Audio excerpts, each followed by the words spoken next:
உண்மையிலேயே ஹாத்தமுன் நபீன் என்ற வசனம் தொடர்பாக எங்களுக்கும் ஏனைய ஆலிம்களுக்கும் இடையே எந்த கருத்து வேறுபாடும் இல்லை. ஏனென்றால் பெருமானார் ஸல்லல்லாஹு அலைஹி வஸல்லம் அவர்களுக்கு பிறகு எல்லா வகையான நபித்துவத்தின் வாசலும் நிரந்தரமாக அடைக்கப்பட்டு விட்டது என்று இந்த வசனத்திற்கு இவர்கள் பொருள் கூறுகின்றார்கள். அவ்வாறிருந்தும் இவரிடம் மசீஹ் வருவாரா வரமாட்டாரா என்று கேட்டு பாருங்கள்.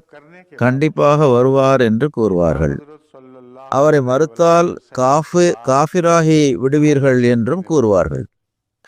அவர்கள் அல்லாஹ்வின் நபியாக இருப்பாரா அல்லது அவரது நபித்துவம் வானத்திலே எஞ்சியிருக்குமா என்று கேட்டால் எவ்வித விதிவிலக்குமின்றி சுன்னி மற்றும் ஷியா பிரிவுகளை சார்ந்த எல்லா ஆலிம்களும் அவர் அல்லாஹ்வின் நபியாக இருப்பார், அவர் நபியாக இருப்பதை யார் மறுப்பாரோ அவர் இஸ்லாத்தின் வட்டத்தை விட்டு வெளியில் சென்று விடுவார்